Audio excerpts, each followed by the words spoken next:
Yo no era velador, yo era la ofrenda. Lo descubrí demasiado tarde. Esa última noche, cuando bajé al sótano de la fábrica La Estrella, sentí los hilos enrollarse en mis tobillos como si tuvieran voluntad propia. Vi un telar antiguo girando sin nadie operándolo, y oí mi propio nombre arrastrado por una voz que no era la voz de mi esposa, aunque por un segundo, un solo segundo, llegué a creerlo. Lo que voy a contarles pasó hace 2 años. En el otoño de 2024, yo vivía en Tlaxcala, tenía 38 años, una esposa embarazada y 2 hijos pequeños. Necesitaba dinero, aceptaba cualquier trabajo, sin preguntar, y casi pago ese error con mi vida y con la de mi familia. Me llamo Mateo Ruiz Hernández, 38 años, padre de 2 hijos, José Antonio de 5 y María Fernanda de 3. Mi esposa Lucía estaba en su 7º mes de embarazo, esperando al tercero. Yo trabajaba en construcción desde los 18 años. En agosto de 2024 me quedé sin contrato. 3 meses sin entrar un peso a la casa. Las deudas se nos vinieron encima. La cuenta del hospital privado de Tlaxcala, donde Lucía iba a sus controles, llegó a 80,000 pesos. Mi mamá nos prestaba para comer, pero ya tampoco le quedaba más. Yo dormía mal, dormía poco, y de día buscaba en internet trabajos que no requirieran experiencia. Cualquier cosa. A finales de octubre encontré un anuncio. Estaba en una página de empleo informal, sin logos ni filtros oficiales. El texto decía exactamente esto, palabra por palabra. Todavía me lo acuerdo. Se solicita velador nocturno para fábrica textil La Estrella. Carretera Tlaxcala a Pisaco, kilómetro 12. 5,000 pesos por semana. Pago en efectivo cada lunes. Una sola persona. Indispensable, mayor de 30 años, casado y con hijos. Discreción absoluta. Llamar al número de abajo. Me llamó la atención el detalle de mayor de 30 años, casado y con hijos. Pensé que era para asegurarse de tener un trabajador serio, alguien con responsabilidades que no abandonara el puesto. Eso fue lo que pensé entonces. Hoy sé que ese requisito tenía otro propósito. Llamé. Contestó un hombre de voz ronca, mayor. Me dijo solo, ¿está dispuesto a empezar mañana? Sí, señor. Venga a las 7 de la noche. Carretera Tlaxcala a Pisaco, kilómetro 12. Verá un letrero borrado que dice La Estrella. Toque el portón 3 veces y espere. Colgó. Le conté a Lucía esa noche. Ella se preocupó. ¿Una fábrica abandonada, mi amor? ¿Y por qué te piden discreción? Le dije que era normal en seguridad privada, que las empresas no quieren que la gente sepa que hay velador para que no se confíen los ladrones. Le dije lo del dinero. 5,000 pesos por semana, en efectivo. 20,000 al mes. El triple de lo que ganaba en construcción. Lucía no se quedó tranquila, pero no me dijo más. Esa noche se persignó antes de dormir y rezó un Padre Nuestro extra. Yo la oí, pero hice como que ya estaba dormido. Al día siguiente, antes del atardecer, manejé hasta el kilómetro 12 de la carretera Tlaxcala a Pisaco. La fábrica La Estrella estaba ahí, justo como decía el anuncio. Una construcción de 2 pisos color amarillo descolorido, rodeada por un campo de magüeyes, sin vecinos cercanos. El letrero original, hilados y tejidos La Estrella, S.A. DCB, estaba todavía colgado, oxidado, casi ilegible. Lo miré desde el portón y supe, de alguna manera, que ese lugar había estado esperándome. Toqué el portón 3 veces. Esperé. A los 2 minutos exactos, salió un hombre, 70 años aproximadamente, vestido con un traje gris de los años 80, demasiado grande para su cuerpo flaco, camisa blanca abotonada hasta el cuello, sin corbata, los zapatos recién boleados, pero la suela ya gastada. Me extendió la mano sin sonreír. Don Heriberto Velasco, administrador de La Estrella. Pase usted, joven Mateo. La mano me sorprendió. Estaba helada, como si don Heriberto hubiera estado parado en una cámara fría 10 minutos antes, pero el sol todavía pegaba. Entramos. La fábrica por dentro era un cementerio de máquinas. Telares Singer industriales de los años 80, oxidados, con telas a medio terminar todavía atascadas en los carretes. El piso de cemento manchado de aceite negro viejo, olor a polvo y a algo más, algo dulce y rancio que no supe identificar al principio. Me llevó a la caseta del velador, una habitación pequeña pegada a la entrada, con un escritorio de metal, una silla giratoria, 4 pantallas de circuito cerrado, una radio walkie-talkie y un viejo refrigerador. Sobre el escritorio había un folder amarillo, una hoja de papel y una pluma negra. El contrato, joven Mateo. Léalo, fírmelo y comenzamos. El contrato estaba mecanografiado en una máquina de escribir antigua. El papel amarillo, casi del color del polvo. Mi nombre completo, Mateo Ruiz Hernández, ya estaba impreso en la línea correspondiente. Tinta roja, no le di importancia. Pensé que era costumbre del señor. Yo necesitaba el dinero. Lo leí rápido. Cláusulas estándar. Confidencialidad. No abandonar el puesto antes de las 5:30 de la mañana. Daños y perjuicios. Normal. Don Heriberto me extendió la pluma.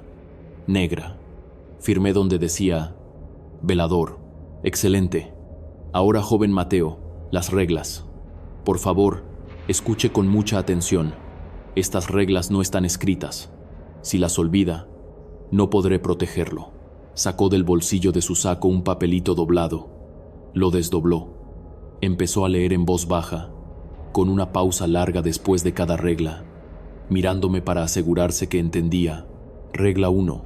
Nunca, bajo ninguna circunstancia, mire las cámaras del sector 4 después de las 3 en punto de la mañana. Regla 2.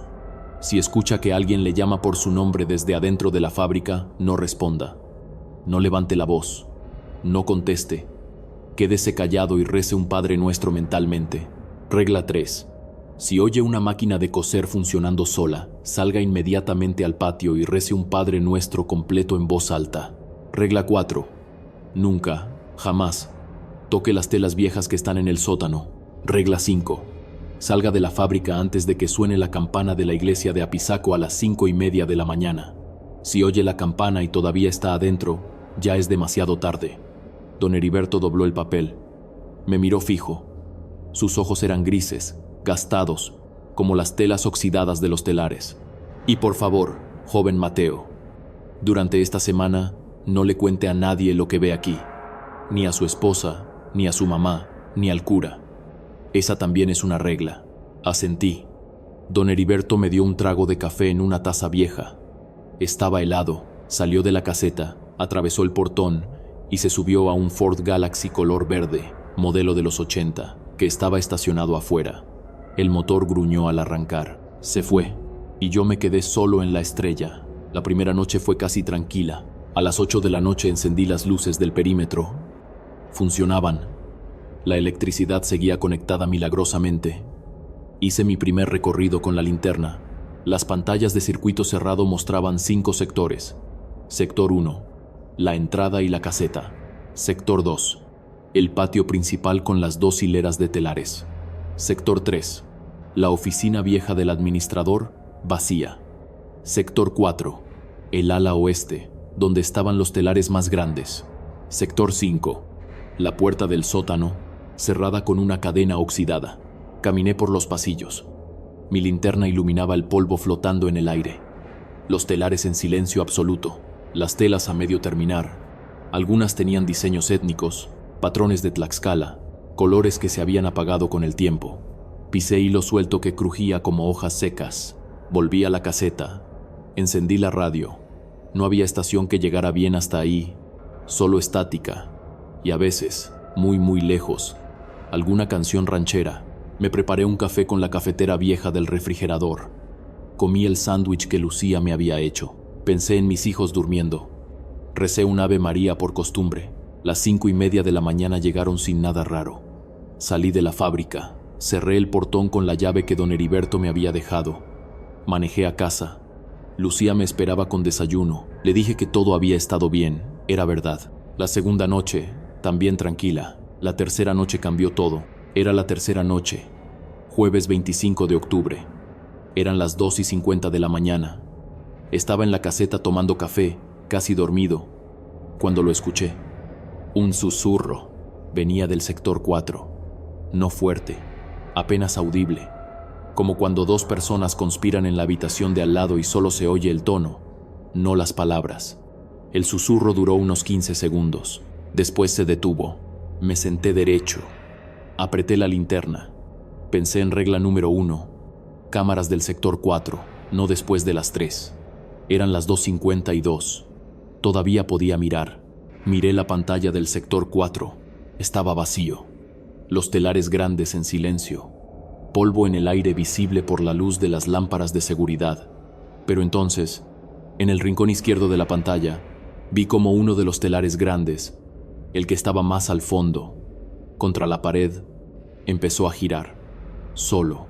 La rueda principal dando vueltas lentamente, el carrete moviéndose, y el telar produciendo tela que salía sola del aparato y se enrollaba al suelo. No había nadie operándolo. Regla 3. Si oye una máquina de coser funcionando sola, salga inmediatamente al patio y rece un Padre Nuestro completo en voz alta. Salí de la caseta. Crucé el portón. Me paré en el patio bajo la luna. Recé el Padre Nuestro completo, en voz alta, mecánicamente, como cuando era niño en el catecismo. Padre nuestro que estás en los cielos, santificado sea tu nombre. Venga a nosotros tu reino. Hágase tu voluntad así en la tierra como en el cielo. Danos hoy nuestro pan de cada día. Perdona nuestras ofensas como también nosotros perdonamos a los que nos ofenden. No nos dejes caer en tentación y líbranos del mal. Amén. Volví a la caseta despacio. Miré la pantalla. El telar se había detenido. La tela en el suelo había desaparecido, como si nunca hubiera pasado. A las 5:30 de la mañana, la campana de Apizaco sonó. Salí. Cerré el portón. Manejé a casa con las manos temblando un poco. No le conté nada a Lucía. La cuarta noche, a las 3:17 de la mañana, me acuerdo de la hora porque la miré cuando la oí. Escuché mi nombre. Maakaateo. Mateu. Venía del fondo de la fábrica, del sector 4. La voz era arrastrada, deformada, como si la pronunciara alguien con la boca llena de algo, pero pronunciaba mi nombre con claridad, con el O abierto al final, exactamente como mi madre me llamaba cuando yo era niño. Regla 2. Si escucha que alguien le llama por su nombre, no responda. Apreté los dientes. Tomé el rosario que Lucía me había puesto en el bolsillo del pantalón el primer día. Cerré los ojos. Recé el Padre Nuestro mentalmente, sin abrir la boca. Mateo, ven, estoy aquí. Mateu, ven a verme. La voz cambió. Ahora era de mujer, casi como la voz de mi madre. Casi, pero no exactamente. Era una imitación de 90%. Seguí rezando, no abrí la boca. A los 10 minutos se detuvo. A las 5:30 salí. La quinta noche dormí en casa antes de mi turno y tuve un sueño extraño. Soñé que estaba en la caseta de la Estrella firmando el contrato. Don Heriberto me extendía una pluma, pero esta vez la pluma no era negra, era un pequeño cuchillo. Y don Heriberto tomaba mi dedo índice derecho y lo apoyaba sobre el papel, y yo dejaba caer una gota de sangre sobre la línea donde decía velador. Me desperté a las 5 de la tarde. Lucía me trajo café. Cuando levanté la taza con la mano derecha, ella me dijo: mi amor, ¿qué te pasó en el dedo? Miré. Mi dedo índice derecho tenía una pequeña costra, una herida pequeña, recién hecha, en la yema. No me dolía. No la tenía en la mañana cuando me lavé la cara. Le dije a Lucía que seguramente me corté con algo en el trabajo. Ella me miró fijo. No dijo nada, pero en sus ojos vi que me creía menos que la vez anterior. Esa noche, en la fábrica, todo fue silencio. Hasta las 3 de la mañana. A las 3 en punto, según el reloj de la caseta, se encendió sola la pantalla del sector 5, la que mostraba la puerta del sótano. La cadena oxidada que cerraba esa puerta estaba en el suelo, la puerta entreabierta, una rendija de oscuridad mirando hacia mí. Yo no había bajado al sótano. Don Heriberto me había dicho que no tenía por qué, que la cadena no debía moverse. Tomé la radio, llamé a don Heriberto. Don Heriberto, don Heriberto. Aquí Mateo en la Estrella. Cambio. ¿Está, chica? Don Heriberto. La cadena del sótano se cayó. Cambio. Más estática. Y entonces, una voz. No la de don Heriberto. Mateo. No responda. No responda. Era una voz de hombre, susurrando con miedo. La voz de un hombre desesperado. Mateo, usted es el siguiente. Salga. Salga ahora. La radio se apagó sola. Las pantallas también. La luz de la caseta parpadeó. Después, todo silencio. A las 5:30 salí. La cadena del sótano estaba en su lugar, cerrada como siempre. Manejé a casa. Esa noche no dormí. La sexta noche, La noche número 6 fue cuando escuché por primera vez la voz de mi esposa. A las 3:16 de la mañana, la radio walkie-talkie en la caseta se encendió sola, estática. Y después, la voz. Mateo, mi amor. Mateo, estoy aquí abajo, en el sótano. Me caí por la escalera. Me lastimé. Mateo, ven, por favor. Era Lucía, la voz exacta de Lucía, con el cariño exacto con el que ella me decía, mi amor. Con el tono cansado del 7º mes de embarazo, tomé mi celular con manos temblando, marqué a Lucía, sonó 3 veces. Lucía contestó, con voz adormilada, mi amor, ¿qué pasa? Son las 3 de la mañana. ¿Estás bien? Lucía, ¿estás en casa? Sí, mi amor. Estoy acostada. ¿Por qué? ¿Pasa algo? No, todo bien. Sigue durmiendo. Te llamo en la mañana. Colgué. La radio walkie-talkie seguía abierta, y la voz de Lucía seguía rogándome. Mateo, ven, por favor. Me lastimé. Estoy sangrando. El bebé. Recordé regla 2. No responda. Apagué la radio. Me senté en la silla. Apreté el rosario. Lloré un poco, en silencio, sin entender por qué. 15 minutos después, todo estaba callado, pero ya no podía aguantar.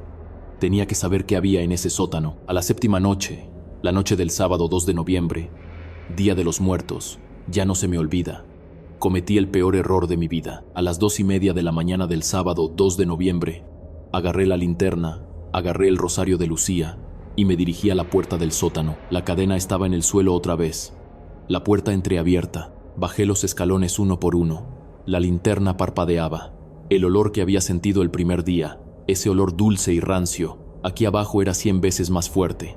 Olía a polvo viejo y a algo orgánico, como a tela mojada que llevaba años pudriendo en un rincón. El sótano era un espacio grande, más grande de lo que la fábrica de afuera sugería.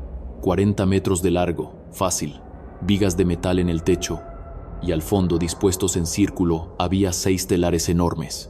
Pero estos no eran telares industriales, eran telares antiguos, de madera, hechos a mano, de los que usaban los indígenas tlaxcaltecas antes de la conquista. Yo había visto fotos en libros del colegio, y entre los telares, colgada del techo por hilos invisibles, había una tela enorme, 5 metros de ancho, 3 de alto, tejida con hilos negros y rojos, con un patrón que no era abstracto. Era la silueta de un hombre. Acerqué la linterna. La cara del hombre tejido en la tela tenía los ojos abiertos, la boca abierta, gritando, las manos apretadas contra los costados como si tratara de salir, el cuerpo entero hundido en la tela, tejido vivo en ella. Reconocí la cara. Era don Heriberto. Solté la linterna. Cayó al suelo y rodó. Se apagó. En la oscuridad total, oí pasos detrás de mí. No pasos, más bien un arrastre, como cuando una cobija pesada se desliza sobre el cemento, y entonces apareció. La forma se movía sin caminar. Un cuerpo alto, delgado, envuelto en una tela negra raída, la cara cubierta, los brazos largos, terminados en dedos que no eran dedos, eran agujas, largas, de hueso, terminadas en punta como las agujas de los telares industriales, y de cada aguja salían hilos finos, casi invisibles, que se enredaban en el aire alrededor de la figura, el hilandero. Después supe que así lo llamaban los más viejos del pueblo de Apizaco, el que teje a los hombres en su tela. Levantó las agujas, los hilos volaron hacia mí. Sentí cómo se enredaban en mis tobillos, en mis muñecas, en mi cuello. Apretaban, me jalaban hacia los telares antiguos. Empecé a rezar a gritos. El Padre Nuestro, el Ave María, el Yo Confieso, cualquier oración que mi madre me había enseñado de niño. Las decía todas mezcladas, las repetía, las gritaba. Los hilos seguían apretando, el hilandero se acercaba, y entonces, en el bolsillo de mi pantalón, mi celular comenzó a sonar. Mi amor, decía la pantalla, Lucía. Eran las 3:17 de la mañana. Lucía nunca llamaba a esa hora. Nunca. Saqué el celular. La luz de la pantalla iluminó la cara cubierta del hilandero. Por un segundo vi debajo de la tela ojos, pero no eran ojos, eran agujeros. Lucía me llamaba. Si contestaba, si decía mi amor, La voz de Lucía iba a llegar al oído del hilandero, la voz que él imitaba, la voz que él usaba para llamar a los siguientes. Regla 2. No responda. Apreté el botón de rechazar llamada. Apagué el teléfono. Silencio. Los hilos se aflojaron por una décima de segundo. Apenas. Suficiente. Salté hacia atrás. Corrí entre los telares. Subí los escalones de 3 en 3. Salí por la puerta del sótano. La cerré de un golpe. Me apoyé contra ella mientras desde adentro el hilandero golpeaba con las agujas contra la madera.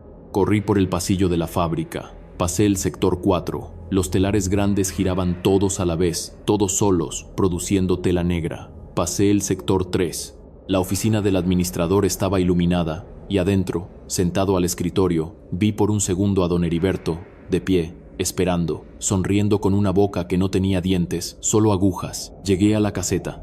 Tomé las llaves del portón. A lo lejos, desde el pueblo de Apizaco, comenzó a sonar la campana de la iglesia. 5 campanadas. Las 5:30 de la mañana. Salí.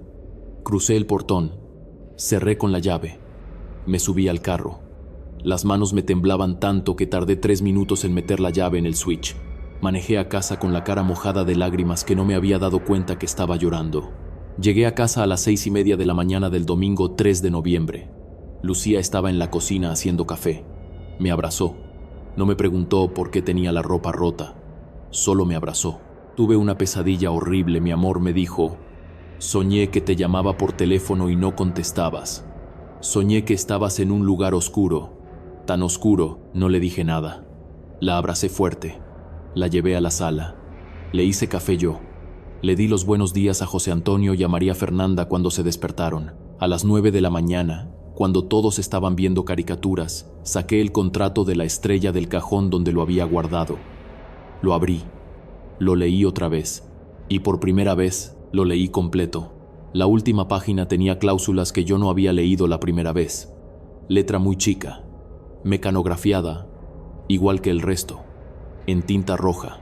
La cláusula 22 decía exactamente esto. El firmante acepta servir como sustituto del actual residente del sector 4 de la planta de la Estrella, en caso de que el pacto previo establecido en 1975 con el ente identificado como el hilandero falle, o en caso de que el residente actual cumpla su tiempo de cautiverio.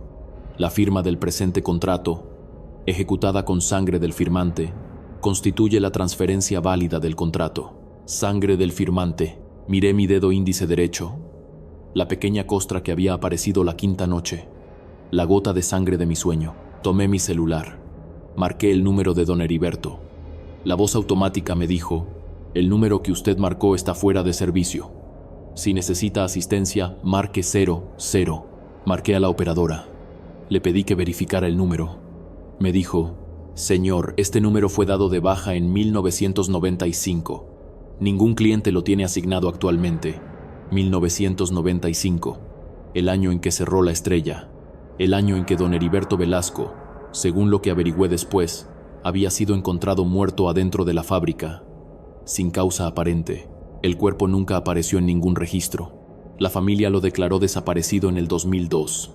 Nunca lo encontraron, hasta que yo lo vi tejido en la tela del sótano. Hoy es octubre de 2026. Han pasado 2 años. Yo nunca volví a la Estrella. La fábrica sigue ahí, abandonada como siempre. Veo a veces los carros de la policía revisando porque hay denuncias de gente que entró a explorar y no salió. No los han encontrado. La marca en mi dedo índice nunca se cerró del todo. Sigue ahí, una pequeña cicatriz en forma de alfiler. A veces, en la madrugada, oigo desde mi sala el sonido de una máquina de coser. No tenemos máquina de coser en casa. Lucía no sabe coser, pero lo oigo. Cuando lo oigo, me persigno y rezo. Hasta el día de hoy, no salgo de mi casa después del anochecer. Cuando suena la campana de la iglesia de Apizaco a las 5:30 de la mañana, yo me persigno, porque sé que esa campana es lo único que me salvó, y porque sé que el contrato sigue vigente. Y así termina mi historia. Pero no termina mi miedo. Si llegaste hasta aquí, querido huésped, gracias por acompañarme. ¿Tú también has tenido un trabajo donde las reglas eran extrañas? ¿Conoces a alguien que aceptó un velador nocturno y nunca volvió? Cuéntame en los comentarios. Si esta historia te erizó la piel, dale me gusta y suscríbete a Sombras Nocturnas. Activa la campanita para no perderte el próximo capítulo de la serie Veladores. Hasta la próxima, querido huésped, y cuídate del trabajo de noche.